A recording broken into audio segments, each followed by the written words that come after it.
मैं हूं अंकित अवस्थी, आप हैं मेरे साथ में अंतर्राष्ट्रीय घटनाक्रम में दो ऐसे संगठनों पर चर्चा करने के लिए जहां भारत की वजह से कुछ निश्चित ही हुआ है, या फिर यह कहिए कि भारत की वजह से चीन को बहुत कुछ हुआ है। आज के सेशन में जिक्र है दो संगठनों का, एक का नाम है एससीओ और दूसरे का नाम है ब्रिक्स।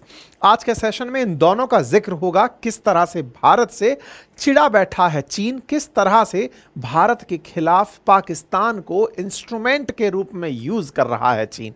तब भी मैंने आपसे कहा था कि हम इस व्यक्ति पर तब तक भरोसा नहीं कर सकते जब तक ये भारत के साथ आने की कसम ना खा ले या पाकिस्तान का साथ छोड़ने की कसम ना खा ले, इसलिए हमने इसको इग्नोर मार दिया था। खैर, चीन की आज हम उस पॉलिसी को आपके सामने पर्दाफाश करेंगे, एक्सप्लेन करने का प्रयास करेंगे, और संभवतया आप में से बहुत से लोग जो इस थॉट के साथ चल रहे होते हैं कि चीन अपना पड़ोसी है, इसके साथ संबंधों को क्यों ना सुधार लिया जाए, जब ये थोड़े दिन पहले भारत के साथ आकर के कहने लगा था कि अमेरिका ने मेरे ऊपर ट्रेड टैरिफ लगा दिए हैं, बैरियर लगा दिए हैं, अगर आप चाहें तो मुझसे व्यापार कर लो, मैं आपको बहुत सारा व्यापारिक लाभ दे दूंगा।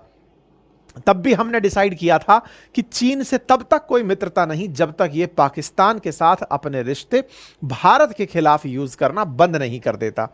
आज कुछ इसी तरह का वाकया है जिसमें हम बताएंगे कि कैसे चीन और पाकिस्तान ने फिर एक बार एक दूसरे के प्रति वही रवैया शो किया जो मच एक्सपेक्टेड था, और हो भी क्यों ना, पाकिस्तान ने अपने आप को इसके सामने परोस कर जो रख दिया है।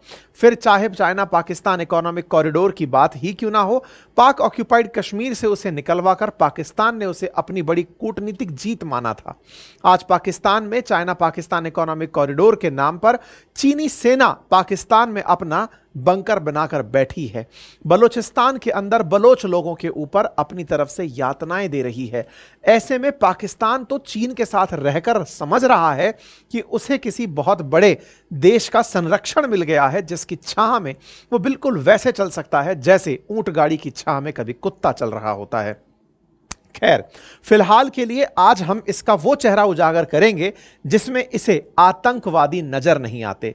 दुनिया के देश जिन्हें आतंकवादी मानते हैं, चीन को वो नजर नहीं आते, और चीन को जब नजर नहीं आते तो स्वतः ही समझ में आता है कि चीन पाकिस्तान के आतंक को भी अपने हित में उपयोग लेना चाहता है।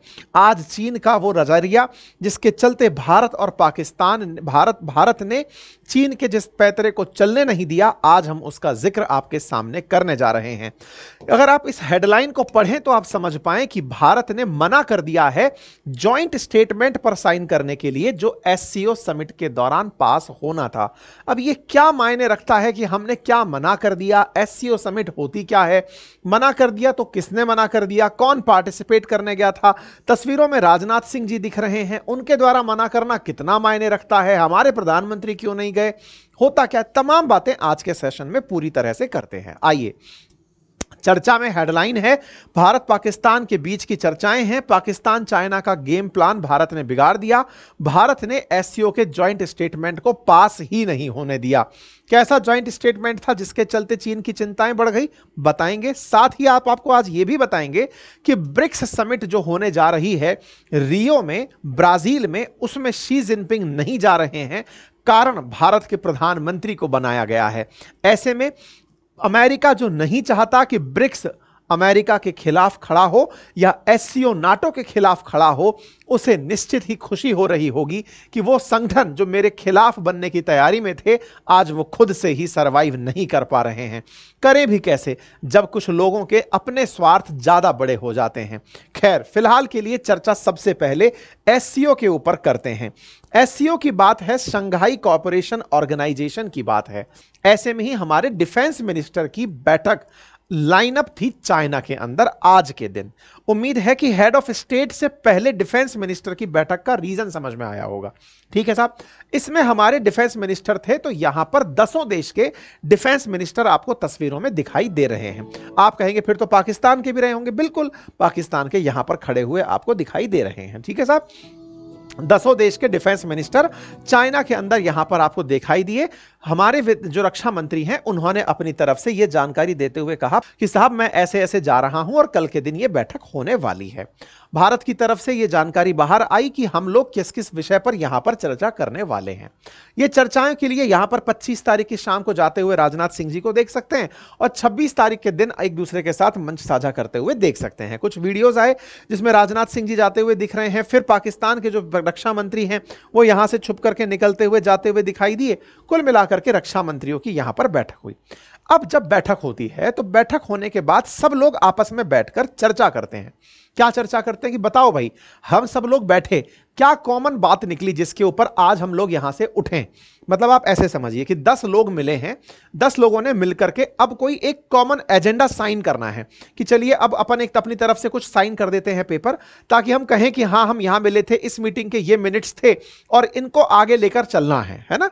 तो इस प्रकार से एक कॉमन डॉक्यूमेंट निकल कर आता है। हर मीटिंग में एक कॉमन डॉक्यूमेंट बाहर आता है जब भी लोग आपस में मिल रहे होते हैं। लेकिन जब वो कॉमन डॉक्यूमेंट है और इस तरह के सहयोग संगठन होते हैं तो हर वोट का मना करना अपने आप में मैटर करता है। ऐसे में आतंक के खिलाफ यहां पर प्रस्ताव आना था, लेटर के अंदर एक शब्द डलना था, लेकिन आतंकी घटना के अंदर इस पत्र में पहलगाम में हुआ आतंकी हमला शामिल नहीं किया गया। इसके स्थान पर बलूचिस्तान के अंदर जो ट्रेन हाईजैक का मामला हुआ था वो इस लेटर के अंदर शामिल किया हुआ था। भारत ने जैसे ही इस डॉक्यूमेंट को देखा, डिफेंस मिनिस्टर की तरफ से साफ इनकार कर दिया कि मैं इस पर साइन नहीं करूंगा, साइन नहीं करूंगा। ख्वाजा आसिफ पाकिस्तान के यहां पर रक्षा मंत्री उपस्थित थे। जॉइंट स्टेटमेंट में हमने साइन नहीं किया तो यह पास नहीं हुआ, क्योंकि 10 की 10 की तरफ से इसके ऊपर सहमति मिलना जरूरी था। बड़ा सवाल बनता है कि साहब इस बैठक में साइन कागज होने थे, कागज साइन होने थे तो पहलगाम नहीं था लेकिन बलूचिस्तान था। इसका मतलब एक सवाल तो सही है कि भारत ने आतंकवाद का मुद्दा यहां उठाया, अपनी जीरो टॉलरेंस नीति बताई, तमाम बातें हुई, लेकिन हम 10 देशों को यह कहकर कन्विंस करने में कामयाब नहीं हुए कि आतंक की घटना जो पहलगाम में हुई थी उसकी भारत कड़ी निंदा तो करता ही है, उस पर कार्रवाई भी करता है और 10 देशों से अपेक्षा करता है कि वो उस पर कड़ी प्रतिक्रिया दें। लेकिन चीन ने उस पॉइंट को वहां डलवाया ही नहीं, क्योंकि होस्ट कंट्री कौन था? चीन था। चीन को यह डॉक्यूमेंट तैयार करना था, जैसे G20 का डॉक्यूमेंट भारत को तैयार करना था, ऐसे ही G20 के इस डिफेंस मिनिस्टर लेवल की जो टॉक थी, इस डॉक्यूमेंट को ये लोग तैयार करने वाले थे, लेकिन इन्होंने ये शब्द ही इसके अंदर नहीं डाला। क्यों नहीं डाला? पाकिस्तान प्रेम, जो कि जग जाहिर है। तो क्या आतंक के प्रति इनका रवैया पहली बार ऐसा हुआ है? नहीं, ये हर बार पाकिस्तान प्रेम में इतने ही उलझे रहे हैं। शी जिनपिंग ने अक्सर यूनाइटेड नेशंस के अंदर जब जब हमने ग्लोबल डेजिग्नेट करने के लिए आतंकियों की लिस्ट लगाई है, सबसे पहले उन्हें बचाने यही आया है। जब जब पाकिस्तान के साथ इनको काम पड़ता है, आतंकियों को बचाने चाइना चला आता है। फिर चाहे बलूचिस्तान के अंदर हो या कहीं और, ये अपनी परेशानियों को भी बचा नहीं पाते, ये परेशान ही कुल मिलाकर रहते हैं। जब पहलगाम हमला हमारे यहां हुआ तो चाइना की तरफ से एक जांच की डिमांड की गई कि एक काम करते हैं, जांच बिठा लेते हैं कि यह आतंकी हमला किसने किया है। मतलब चाइना भारत के लिए जिस तरह का स्टैंड रख रहा था वो हमको जाहिर था, और हमें तो इतिहास भी पता था।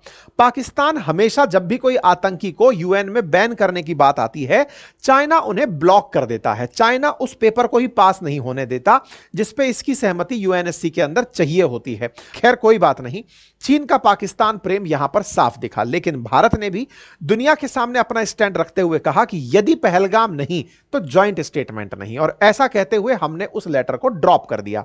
हमारे एक्सटर्नल मिनिस्टर की तरफ से यह बयान आया और कहा कि साहब हमने वो लेटर को पास ही नहीं होने दिया। अब इसके 2 तथ्य हैं इस घटना को देखने के, इनको 2 तरह से देख सकते हैं। पहला कि भारत ने एक स्टेटमेंट को पास ही नहीं होने दिया, इतनी दृढ़ता हमने दिखाई, और दूसरा इस तरह से भी देख सकते हैं कि भारत पहलगाम वाले हमले को शामिल क्यों नहीं करा पाया। अगर 10 देश थे तो उनमें से कुछ देश तो ऐसे भी होंगे जो भारत के पक्षधर होंगे, चाहे सेंट्रल एशियन कंट्रीज हो या फिर रशिया हो, बेलारूस हो, ये भारत के मित्र रहे हैं। ऐसे में इन लोगों के द्वारा हम इसमें इस लेटर को क्यों नहीं डलवा पाए, ये घटना को क्यों नहीं डलवा पाए। तब भी मैंने आपसे कहा था कि हम इस व्यक्ति पर तब तक भरोसा नहीं कर सकते जब तक ये भारत के साथ आने की कसम ना खा ले या पाकिस्तान का साथ छोड़ने की कसम ना खा ले, इसलिए हमने इसको इग्नोर मार दिया था। खैर, हमारे रक्षा मंत्री यहां पर अपने अपने जो काउंटर पार्ट्स हैं जिनसे मिल सकते थे, उसमें रशिया से, बेलारूस से इनसे मुलाकात की तस्वीरें बाहर निकल कर आई। ज्यादा इसमें कहने का कुछ नहीं था। थैंक यू सो मच, अपना ख्याल रखें।